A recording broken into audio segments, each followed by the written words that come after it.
manifester. Est-ce que tu peux acclamer très fort pour la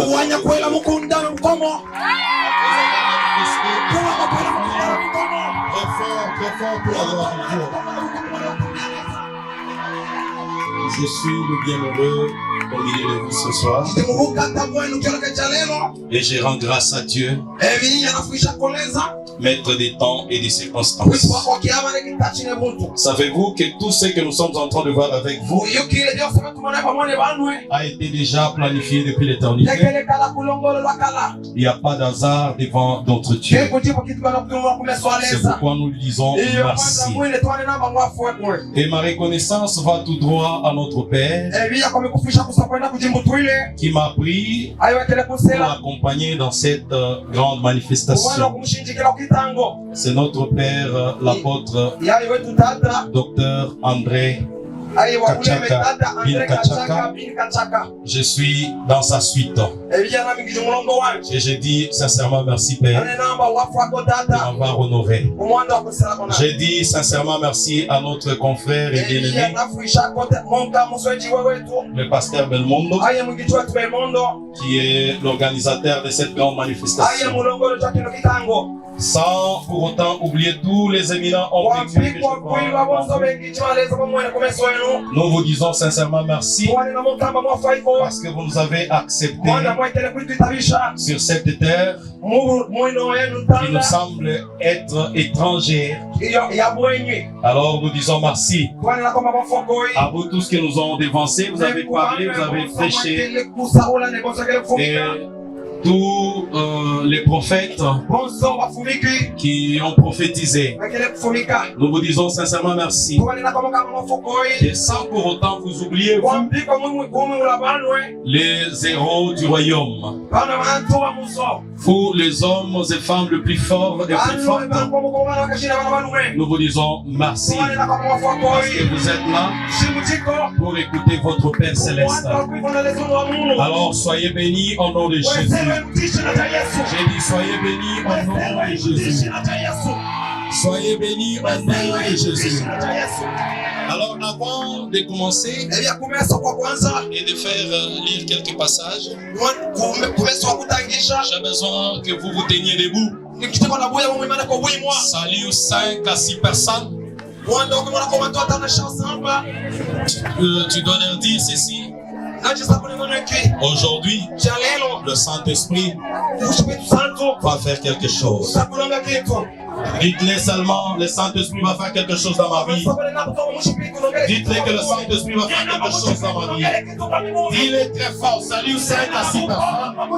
Tu leur dis, le Saint-Esprit va faire quelque chose dans ma vie. Le Saint-Esprit va faire quelque chose dans ma vie. Le Saint-Esprit va faire quelque chose dans ma vie. Le Saint-Esprit va faire quelque chose dans ma vie.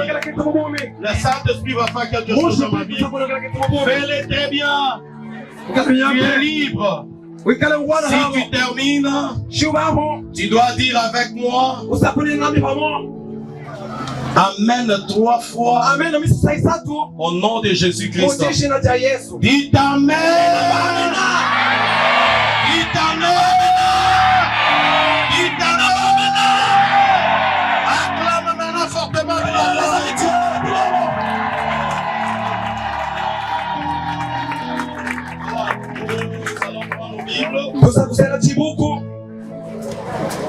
Dans les livres des Actes des Apôtres, chapitre 10, verset. Actes des Apôtres, chapitre 10, le verset 38. Nous allons lire la parole du Seigneur. Et s'il y a quelqu'un d'autre qui veut nous lire, un kilouba, c'est pas mauvais, mais moi-même je vais lire en français. Actes des Apôtres, chapitre 10, les 38e verset. Vous savez comment Dieu a oint du Saint-Esprit et de force Jésus de Nazareth, qui allait de lieu en lieu, faisant du bien et guérissant tous ceux qui étaient sous l'empire du diable, car Dieu était avec lui. Est-ce que quelqu'un peut nous aider à lire un petit peu? Chapitre 10 le diverse jama kumi asatu ne mwanda tukatanga bate bonso Yesu amena muyukile kalaleza mawa mbwijile kukomo kwa muya ushila adi Yesu kwa kuna Nazareti kaenda uhita mutanda monso wenda ulonga piyape ubelula boba bonso bachi mushi mwaluhusa lwajabola mwanda leza wajinaji amena. Amena. Que le Seigneur bénisse sa parole. Notre thème de ce soir, c'est la puissance du Saint-Esprit. A quel rôle dans l'église et dans le milieu? C'est une question qui demande une réponse. Et comment est-ce qu'on peut répondre à ça? Et qui est le Saint-Esprit? Et le Saint-Esprit, je vais vous dire que le Saint-Esprit, c'est une force agissante de Dieu. Le Saint-Esprit, c'est une force active de Dieu. Et qui doit bénéficier du Saint-Esprit? À qui est-ce que le Saint-Esprit est bénéfique? Je vais vous épargner de plusieurs détails, mais je vais quand même dire quelque chose, quelques phrases, afin qu'on se comprenne. Le Saint-Esprit, c'est une force agissante de Dieu. Le Saint-Esprit, c'est une force active de Dieu. Autrement dit, le Saint-Esprit, c'est Dieu lui-même. Êtes-vous d'accord avec moi? Le Saint-Esprit, c'est Dieu lui-même.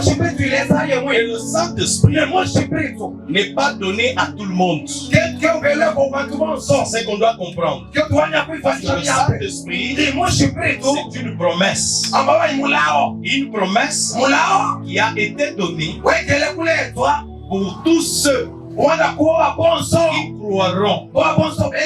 qui accepteront Jésus-Christ tant que Seigneur et Sauveur. Là, ils seront de bénéficiaires du Saint-Esprit. Alors je vais te poser une petite question. As-tu déjà reçu le Seigneur Jésus? As-tu déjà eu le Seigneur Jésus comme Seigneur et Sauveur? Pour que le Saint-Esprit se manifeste, pour que le Saint-Esprit travaille, pour que le Saint-Esprit opère, il faut qui est ceux-là qui ont déjà reçu le Seigneur Jésus-Christ tant que Seigneur et Sauveur. Est-ce qu'il y a ceux-là qui ont déjà reçu le Seigneur? Que le Seigneur vous bénisse. Tous ceux qui l'ont déjà reçu, soyez bénis. Maintenant, là, on peut parler du Saint-Esprit. On ne pourra jamais parler du Saint-Esprit s'il y a des personnes qui n'ont pas encore reçu le Seigneur. Que le Seigneur vous bénisse. On dit le rôle du Saint-Esprit dans l'église et dans le milieu. On nous parle, on nous montre, on cherche à savoir ce que le Saint-Esprit doit faire dans l'église. Pourquoi? Parce que l'église est composée de tous ceux qui ont accepté Jésus tant que Seigneur et Sauveur.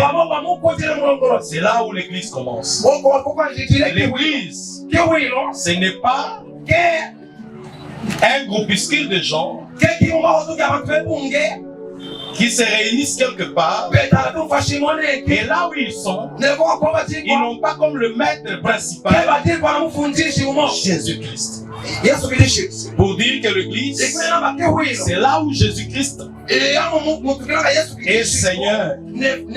Jésus-Christ est roi. C'est là où Jésus-Christ domine et règne.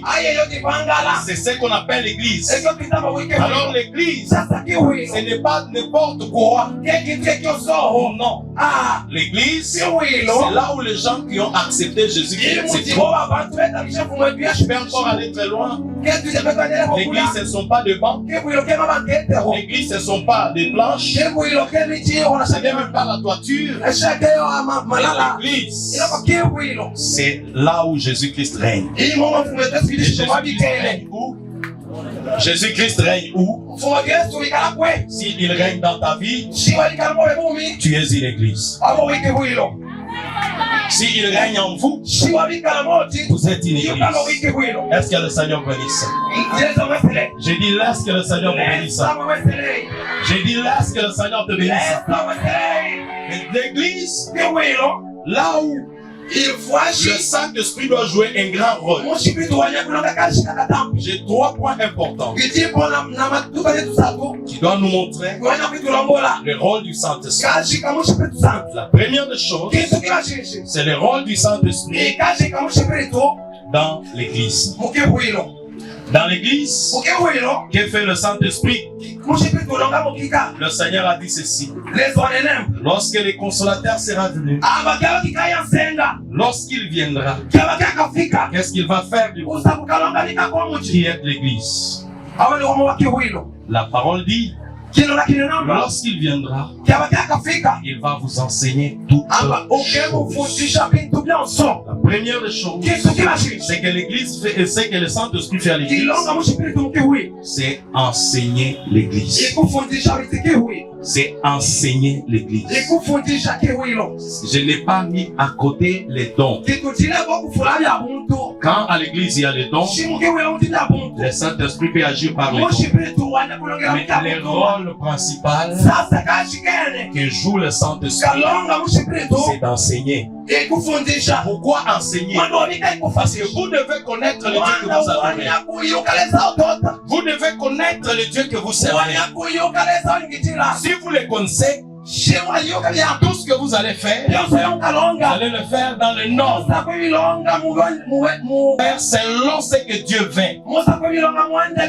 Parce que tout est dans le Saint-Esprit. Quand vous avez le Saint-Esprit, il enseigne. Et dans l'enseignement, le Saint-Esprit donne la connaissance. Et cette connaissance, elle n'est pas n'importe laquelle. C'est la connaissance du vrai Dieu. Laisse-moi vous ouvrir des parenthèses. Vous savez, tel que nous sommes ici, nous pouvons prétendre que nous connaissons Dieu. Et je vais vous dire faux. Parce que ce n'est pas tout le monde qui connaît Dieu. Il y a ceux-là qui ne connaissent pas Dieu, mais ils ont des croyances. Ils ont des croyances.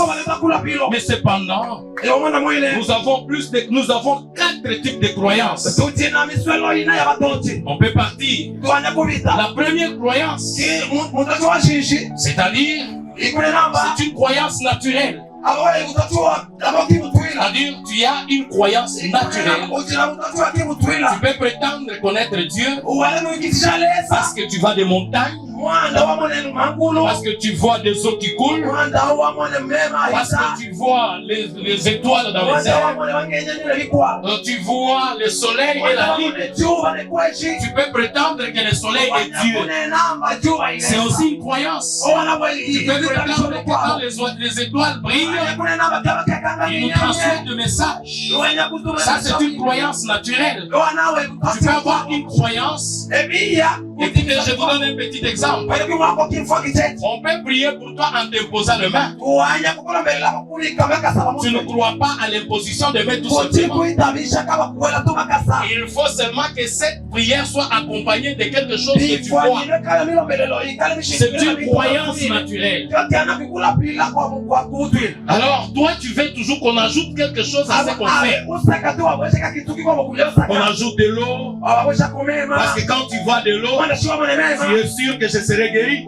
Quand tu vois de l'huile, tu tu es sûr que je serai sauvé. Mais si tu ne vois pas ça, tu n'as pas non plus la foi. Ça, c'est une croyance naturelle. Il y a aussi une croyance qu'on appelle la croyance ancestrale.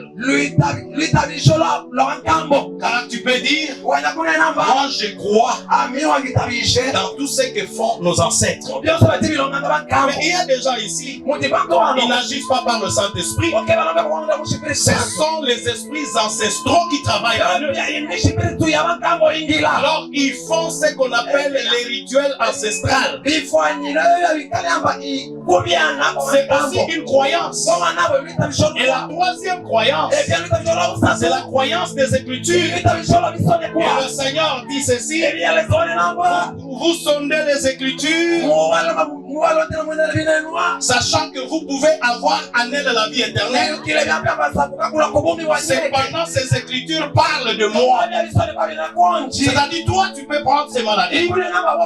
Tu crois à ce que disent les Écritures tout simplement, mais tu ne crois pas à ce que les Écritures témoignent d'elles seules. Toutes les Écritures, de Genèse à l'Apocalypse, elles rendent témoignage d'un seul qui s'appelle Yeshua HaMashiach. Les Écritures parlent de Jésus. Et la quatrième croyance, c'est croire au Seigneur Jésus seul, sans l'assimiler à une autre chose, sans le mettre accompagné de quelque chose. Jésus-Christ est tout seul suffit. Maintenant là tu vas voir quel genre de croyance tu as. Tu as quel genre de croyance? La croyance ancestrale. Parce que tu mets en pratique ce que ton dit Esaïe. Nous servons le Dieu qui a servi nos pères. Il s'agit de quel Dieu? Il s'agit de quel Dieu? Le Dieu qui a servi vos pères. C'est quel Dieu? Est-ce que vous le connaissez? C'est pourquoi quand le Saint-Esprit vient à l'église, il révèle le véritable Dieu par des enseignements. Et la parole dit, ceux qui connaîtront leur Dieu, ils agiront avec fermeté. C'est-à-dire, quand vous le connaissez, vous n'allez pas tâtonner. C'est-à-dire, vous aurez une foi ferme. Tu n'iras pas chercher du fétiche pour avoir des visions nettes et claires. Tu n'auras pas cherché, tu n'iras pas chercher le fétiche pour commencer à prier sur les malades afin qu'ils soient guéris. C'est la connaissance de Dieu que tu as qui va te pousser à prier sur les malades. Au nom de Jésus-Christ, les malades sont guéris. Tu ne peux pas associer Dieu avec les autres divinités, mais tu vas comprendre qu'il est le seul qui était mort et revenu à la vie le troisième jour. Il s'appelle Jésus-Christ. Si Jésus-Christ est Dieu, est-ce que tu peux acclamer pour Jésus? Est-ce que tu peux acclamer pour Jésus? Est-ce que tu peux acclamer pour Jésus? C'est ce que le Saint-Esprit vient faire à l'église. Pour que les gens ne puissent pas tâtonner. Pour qu'ils aient une assurance de la foi. Pour qu'ils aient une foi ferme. Même s'il y a des eaux qui passent. Même s'il y a des gens qui se font nourrir d'histoire. Mais moi, je fais confiance à mon Jésus. Même s'il y a des troubles qui viennent. Même s'il y a des églises partout, mais je crois au Dieu qu'on me prêche dans notre église. Et je reste fidèle à ces dieux-là.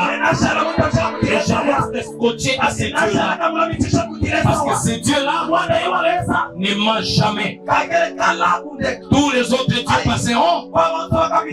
Mais mon Dieu, le Jésus-Christ, il est vivant. Il est vivant. Il est vivant. Il est vivant. Il est vivant. Il est vivant. Il est vivant. Ce Dieu-là, pour l'avoir, c'est à l'église. Lorsqu'on te donne la connaissance. Si tu n'as pas la connaissance, nous sommes vers les temps de la fin. Nous sommes au temps de la fin. Où les mauvais se font passer pour les bons. Où les bons sont vus comme des mauvais. Mais ce qui peut te donner le discernement. Ce qui peut te donner le discernement, c'est l'enseignement. Je donne le Saint-Esprit dans l'église. Est-ce que je me fais comprendre? Est-ce que nous nous sommes entendus? Quel est le rôle du Saint-Esprit à l'église? C'est enseigner. Si toi tu as toujours fui les enseignements de l'église, tu ne seras jamais un bon chrétien. Tu ne seras jamais un bon adorateur. Mais écoutez bien, dans la Bible, dans Jean chapitre 4, verset 20, qu'est-ce que dit la parole? La femme qui avait la croyance ancestrale, lorsqu'elle a croisé Jésus, écoutez ce qu'elle dit. Nos pères, ils ont adoré sur cette montagne. Ils ont adoré ici. C'est-à-dire ils avaient cette croyance de la montagne. Tu peux quitter l'église pour aller prier à la montagne. Mais Dieu n'est pas à la montagne. Dieu n'est pas à la montagne. Elle ne connaissait pas qu'elle était en face du Créateur de la terre. Elle voulait justifier cette croyance pour dire nos pères ont adoré de cette manière. Mais le véritable Dieu, quand il regarde, il dit cette croyance ne sauve pas. C'est ainsi qu'il lui dit, les vrais adorateurs, ce sont ceux qui adorent en esprit et en vérité. En esprit et en vérité. C'est ainsi qu'il est écrit, vous connaîtrez la vérité et la vérité vous rendra libre. C'est-à-dire, si vous avez la vérité, vous êtes libre. La sorcellerie ne pourra rien contre vous. La magie ne pourra rien contre vous. Le fétichisme ne pourra jamais contre vous. Le mauvais sort ne pourra rien contre vous. Toutes les mauvaises choses ne pourront rien contre vous. Parce que vous avez en vous la vérité. Et la vérité finit toujours par triompher. Est-ce que je me fais comprendre? Est-ce qu'il y a déjà quelque chose qui commence à monter en toi? Est-ce qu'il y a déjà quelque chose qui commence à monter en toi? Moi, je te présente Jésus. Il est plus fort que tes aïeux. Il est plus fort que celui que tes pères ont adoré. Jésus-Christ de Nazareth. Alléluia. Amen. Alléluia. Amen. Alléluia. Est-ce que tu peux acclamer pour Jésus? Acclame très fort pour Jésus. La deuxième des choses, le rôle du Saint-Esprit, c'est le rôle du Saint-Esprit dans l'homme. C'est ma main, dis là. Dites Amen très bien. Dites Amen très bien. Le rôle du Saint-Esprit dans toi, tel que tu es là, que doit faire le Saint-Esprit? Parce que le Saint-Esprit est venu seulement te donner les dons de prophétie. Est-ce qu'il vient seulement pour te donner les dons de guérison? Non, pas seulement ça. Quand le Saint-Esprit vient, la première des choses, il te transforme. Tu dois être transformé. Tu dois être changé à un autre homme. Tu viens avoir les dons. Tu prophétises le féticheur. Tu peux avoir les dons. Tu guéris les malades. Impudiques. Tu peux avoir les dons. Tu peux avoir les dons. Mais un mauvais caractère. chair. Mais lorsque le Saint-Esprit vient, il change ton caractère, il change ton comportement, il change ton habitude, il change ton attitude, il change même ton langage. Il y a combien de gens qui disent qu'ils ont le Saint-Esprit, mais un langage d'un païen, mais un langage de quelqu'un qui ne connaît pas Dieu, un langage de quelqu'un qui n'a pas expérimenté la transformation. C'est un rebelle, c'est un meurtrier. Alors quand le Saint-Esprit vient, c'est pour te transformer. Tu dois changer. Mais si tu sais que tu es le Saint-Esprit, tu es toujours voleur, tu es toujours tueur, tu es un père de route. Et quand on se réunit comme ça, tu veux nous faire prétendre que tu as le Saint-Esprit parce que tu parles en langue. Et je vais vous dire que les langues sont des choses primaires. Je vais vous dire que même les dons sont des choses primaires. Mais avec le Saint-Esprit, c'est un changement. Parce que quand tu changes, tu auras la nature de Dieu. C'est-à-dire, c'est Dieu maintenant qui va dominer. C'est la vie de Dieu qui va commencer à se manifester en toi. Parce que tu as le Saint-Esprit et tu es changé. Là, on peut t'appeler enfant de Dieu. Parce que Dieu est saint. Toi aussi, tu dois être saint. Mais comment quand tu as le Saint-Esprit, tu dois avoir la nature de ton Père qui est saint. Dieu est saint. Mais toi, tu n'es pas saint comment? C'est inadmissible. Ça ne se comprend pas. Si tu es un enfant de Dieu et que tu as le Saint-Esprit, commence par changer. Parce que le Saint-Esprit, il est plus que de l'or. C'est tout ce que Dieu a de plus précieux. C'est son esprit. Comment est-ce qu'on peut te donner plus que de l'or? Tu es en train de te vautrer dans la roue. Tu es parmi les tueurs. Tu es parmi les sorciers qui ensorcellent. Tu ensorcelles même ton pasteur. Tu es celui qui est prêt d'empoisonner même les hommes de Dieu. Mais quel genre du Saint-Esprit as-tu reçu? Quel genre du Saint-Esprit que tu as reçu? Le rôle du Saint-Esprit n'est pas seulement te donner le don, mais il est là pour te transformer. Il est là pour te changer. Tu dois être une nouvelle personne. Tu dois avoir une nouvelle nature. Partout où tu passes, on doit témoigner que tu as Dieu. Et on doit témoigner que tu es un enfant de Dieu. C'est pourquoi, à dehors de transformation, tu deviens un témoin. Tu deviens un témoin. Parce que le Saint-Esprit t'a transformé.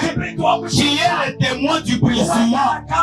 Et partout où tu passes, tu dois commencer à témoigner le Dieu qui t'a transformé. Tu deviens un témoin. Celui qui a vécu. J'étais sorcier.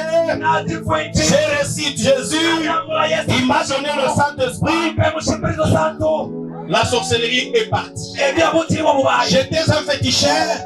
J'ai reçu Jésus. Il m'a donné son esprit.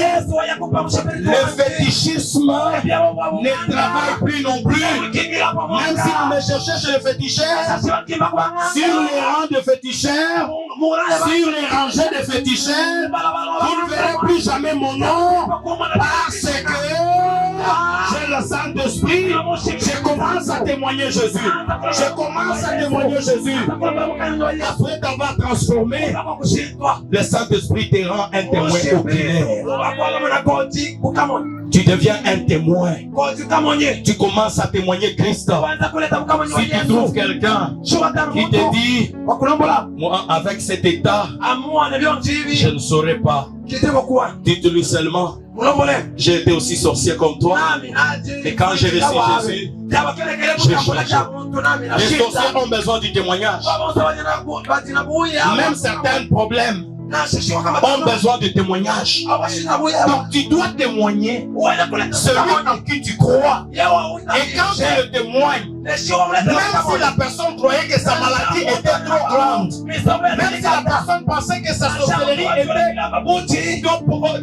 vraiment à un niveau très élevé, une fois que tu le témoignes, tu lui dis, depuis lors jusqu'aujourd'hui, les sorciers ne viennent plus me réclamer. Je suis un homme libre. Je ne plus pas attendre. À partir de ce soir, je te communique la nature de Dieu. Sois un témoin de Dieu là où tu es. Tu dois être le témoin de Jésus-Christ là où tu es. Tu dois être le témoin de Jésus-Christ partout. Si tu acceptes, tiens-toi debout. Dis seulement, je deviens témoin de Jésus. Salam bien.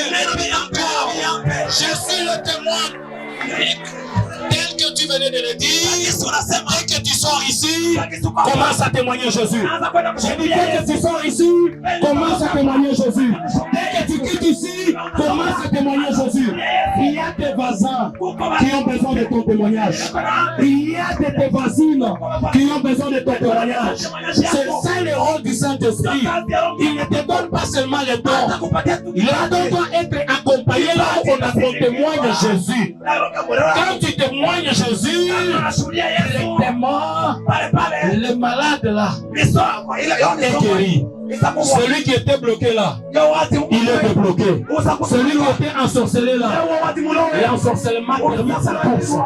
Pendant que je parle, si tu crois la parole qui est dans ta bouche, d'un témoin oculaire, d'un témoin vivant de ce que Jésus-Christ a fait, commence à produire les effets. Je dis que cela commence à produire les effets. Je dis que cela commence à produire les effets. En commençant par ta propre famille, si ton mari n'était pas venu, quand toi tu rentres, témoigne de Jésus et il va se convertir. Si ta femme n'était pas venue, si tes frères, ses soeurs ne sont pas venus, une fois que tu rentres, montre-les que Jésus est capable. Est-ce qu'il y a quelqu'un qui comprend ces choses? Est-ce qu'il y a quelqu'un qui comprend ces choses? Témoigne-les en disant ceci: de la poussière, il retire un pauvre. Et du fumier, Oujalala, il retire un indigent pour le faire asseoir avec les grands. Pour le faire asseoir avec les grands. Je suis en train de prophétiser sur quelqu'un. Dieu va te retirer de la poussière. Il va te retirer du fumier pour t'amener très loin. Si tu crois que ces paroles commencent les effets, si tu crois que ces paroles commencent les effets, est-ce que tu peux dire amen 3 fois? Tout dit. Est-ce que tu peux le recevoir au nom de Jésus? Le troisième point, pour terminer, c'est le rôle du Saint-Esprit dans les milliers, dans le monde. Ça ne nous concerne pas tellement. Parce que le monde, c'est quoi? Le monde, c'est quoi? Dans les milliers, c'est quoi? Je vais donner un petit exemple. Savez-vous que tel que nous sommes ici, il y a des gens qui passent sur la route. Ils nous voient comme si nous sommes des fous. Quand ils passent sur la route, ils ne donnent pas la considération à ce que nous faisons. Ils ne donnent pas la considération à ce que nous faisons. Pour eux, nous sommes les passe-temps. Nous sommes en train de passer notre temps inutile. Ils ne comprennent pas que c'est une recommandation. Ils ne comprennent pas que ce que nous faisons, c'est ce qui nous a été dit par notre maître. C'est pourquoi le rôle du Saint-Esprit, la parole dit quoi? Il va à ce qui concerne le péché, la justice et le jugement. Pourquoi le péché? La parole dit ceci. Celui qui n'a pas cru au Seigneur Jésus, il va mourir dans le péché. Celui qui n'a pas reçu Jésus, il va mourir dans le péché. Et celui qui meurt dans le péché, il est déjà jugé. Il n'y a pas de jugement pour lui. Pourquoi quand nous avons notre manière de regarder le monde, notre manière de regarder ceux-là qui n'ont pas compris, nous avons très mal. Parce que s'ils osaient mourir comme ça, ils sont déjà jugés. La justice de Dieu, c'est qu'il a donné son fils à celui qui croira seulement. Il est déjà justifié. Il est déjà sauvé. Mais celui qui ne croit pas, Dieu a déjà justifié ça. Tout celui qui n'a pas cru, il est déjà jugé. Alors le rôle du Saint-Esprit dans le monde, vous verrez quelqu'un qui vous dit, moi si je meurs, c'est l'enfer qui m'attend. Il connaît lui-même son jugement. Nous n'avons même pas le temps d'aller le forcer. Parce qu'il y a ces gens-là qui n'accepteront pas Jésus. Parce qu'ils sont convaincus. Leur état ne les permettra jamais qu'ils arrivent à se convertir. Ils connaissent. Très souvent on appelle, ce sont les gens qui ont vendu leurs âmes au diable. Quelqu'un qui a déjà vendu son âme, même si vous partez l'évangéliser, vous passez votre temps inutilement. Il ne se convertira pas. Il est conscient que mon âme, je l'ai déjà vendue et il n'y a rien autre à faire. Alors le monde est sous le jugement. Maintenant nous qui sommes dans l'église, la parole nous dit quoi?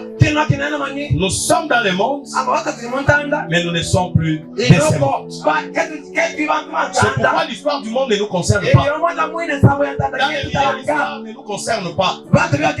Ce qui peut influencer le millier, c'est notre témoignage. Ce qui peut influencer le millier, c'est le témoignage que nous apportons.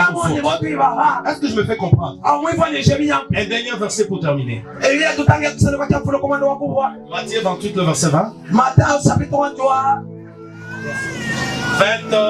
Le chapitre 28, le verset 20.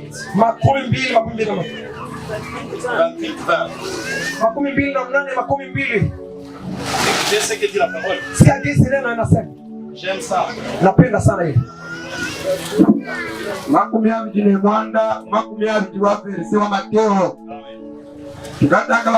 Oh, du Seigneur. Le français dit ceci. Enseignez-leur à observer tout ce que je vous ai prescrit. Et voici, je suis avec vous tous les jours jusqu'à la fin du monde. Parole du Seigneur. Enseignez-leur. Enseignez-leur. L'état que nous sommes, c'est le temps de la connaissance. Celui qui refuse la connaissance refuse aussi sa croissance, refuse aussi son salut. Parce que ça, c'est Jésus-Christ qui a dit. Enseignez-leur. Je vous ai prescrit. Un vrai serviteur, un vrai enfant de Dieu, c'est celui qui accepte d'être enseigné. Si tu refuses l'enseignement, c'est fini pour toi. Tu vas mourir dans l'ignorance. Maintenant, ce qui me fait du bien, c'est la suite. Il dit quoi? Enseignez-leur tout ce que je vous ai prescrit. À observer. C'est-à-dire, on va insister à observer. C'est-à-dire, on va insister pour que chacun de nous se mette à l'ordre. Et il dit quoi? Car voici, je suis. C'est pas pour dire que je serai. Je suis avec vous jusqu'à la fin du temps. Qui est avec nous? Qui est avec nous? Qui est avec nous? Qui est avec nous? Est-ce que Jésus-Christ et Dieu sont deux? Ils sont. Voilà. Est-ce que tu peux acclamer? Il dit, voici, je suis avec toi jusqu'à la fin du monde. C'est-à-dire, il dit quoi? Qu'il est Emmanuel. Et sa présence est continuelle. Si il est fort hier, il est fort aujourd'hui, il sera fort demain, jusqu'à la fin du temps. Si il a guéri hier, aujourd'hui il doit guérir. Demain, il doit encore guérir. S'il a sauvé hier, aujourd'hui, il va encore sauver. Demain, il va encore sauver. Si tu le crois, quel que soit ton problème, il a dit, vas-y, je suis avec vous. Je suis avec. Je suis avec. Je suis avec. Ah, je mérite d'entendre. Je suis avec. Je suis avec. Est-ce que tu crois qu'il est avec toi? Est-ce que tu crois qu'il est avec toi? Est-ce que tu crois qu'il est avec toi? Est-ce que tu crois qu'il est avec toi? Est-ce que tu crois qu'il est avec toi? C'est ça la manifestation du Saint-Esprit. Parce que si tu crois qu'il est avec moi, aucun démon ne partagera ta vie. Aucun esprit ne partagera ta famille. Parce que si tu crois qu'il est avec nous, aucun démon ne travaillera jamais dans ma famille. Si je crois qu'il est avec moi, aucun féticheur n'envahira ses envoûtements chez moi. Parce que je suis avec celui qui était, qui est et qui vient. Voici, je suis avec vous. Vous allez dire, je suis. C'est au présent. Et ce soir, si tu crois qu'il est là, quel est ton problème? Si tu crois qu'il est là, quelles sont tes difficultés? Si tu crois qu'il est là, il a ouvert les yeux de Bartimée. Il a ouvert les yeux de Bartimée. Aujourd'hui, si tu as la foi, si tu crois à ce que je te dis, si tu crois à toute cette parole, tu ne resteras plus la même personne. Est-ce que Ivana nobody sasa bashoka ese muzola nangalie nalobi soki ondimi lelo soki ondimi yango ke azali oyo asalaki lobi wana lelo akosalela yo soki apamolaki balinga lelo akokopambola soki atombolaki bamosusu lelo akotambola eske ezala bato wana kondima eske ezala bato wana kondima maladi nini oyo elekingu ya Nzambe oyo elekingu ya Mungu Musantu nguya nini ya ajabu oyo ezali kotungisa lelo kamata décision. J'aime celui qui va prendre une décision. J'ai besoin de quelqu'un qui doit prendre une décision. Celui qui doit dire lelo lelo nakobima wate soki de salamita il est là. Et la parole nous dit, vous savez comment Dieu a oint du Saint-Esprit et de force Jésus de Nazareth. Quand il l'a oint, c'est pour qu'il fasse quoi? C'est pour qu'il commence à entrer dans l'empire du diable. L'empire du diable, quand il est rentré là, la parole dit, il faisait du bien. Et le bien que Jésus-Christ faisait, il guérissait les malades. Le bien que Jésus-Christ faisait, il faisait marcher les paralytiques. Il changeait les situations des gens. C'est celui-là dont je te parle. C'est celui-là dont je te prêche. Si tu crois, ton épilepsie, aujourd'hui même, elle va prendre fin. Est-ce que tu crois que cette maladie-là doit partir? Est-ce que tu crois? Même si c'est ton père qui s'est fait sorcier, il t'utilise afin que tu commences à tomber dans l'hypocrisie et que lui puisse pouvoir te renommer. À partir d'aujourd'hui, même si c'est la sorcellerie, si tu crois, elle va quitter dans ton corps. Je dis si tu crois, elle doit quitter dans ta vie. Je dis si tu crois, elle doit cesser de fonctionner. Dis-moi que tu sois sorcier et tu ne veux pas confesser. Si tu es un sorcier, confesse. Cette histoire ne doit partir. Mais si tu es un sorcier, tu ne veux pas confesser. Nous allons prier, tu vas prier avec l'Église.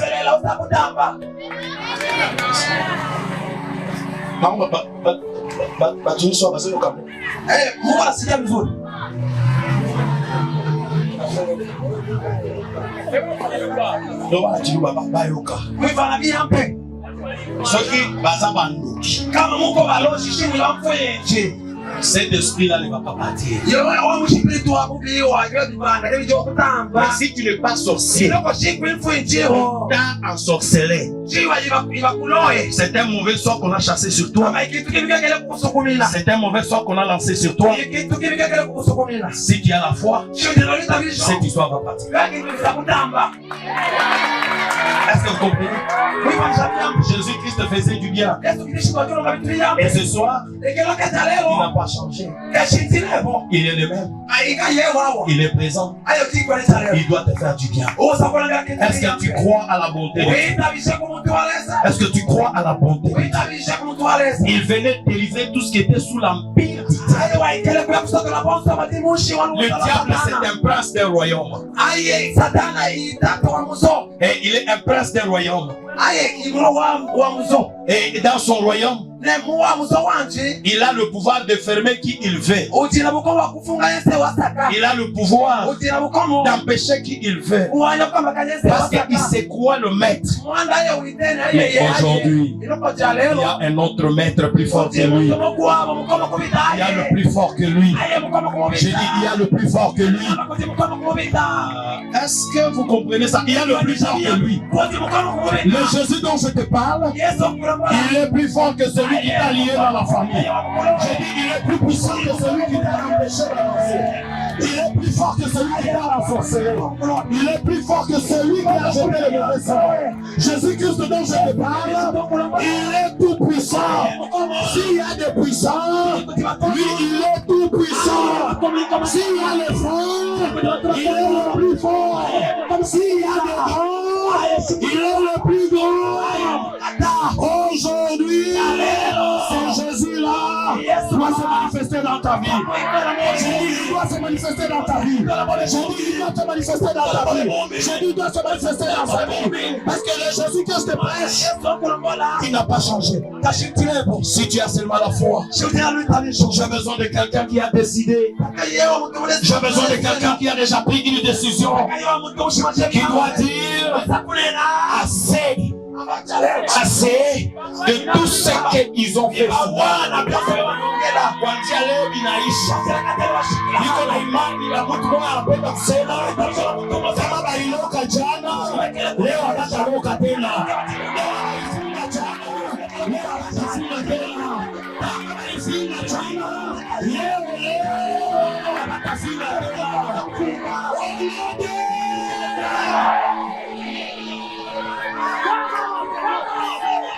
Nahitaji mtu wa imani. Mwenye anaangalia mateso yake yanapita. Mwenye anaangalia mfungo kwa kizazi kunapita. Abebe mpango. Come on.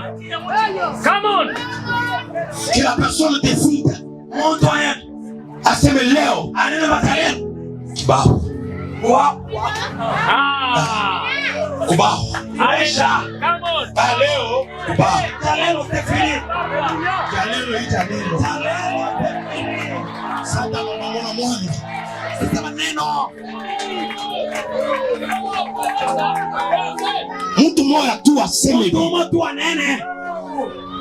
Dieu n'a pas besoin de plusieurs. Dieu a besoin de quelqu'un de sa famille. Une personne qui prend les risques.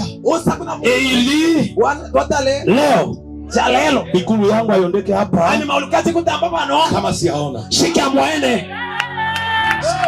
Uko tayari tuombe? Uko tayari tuombe? Uko tayari tuombe? Uko tayari tuombe?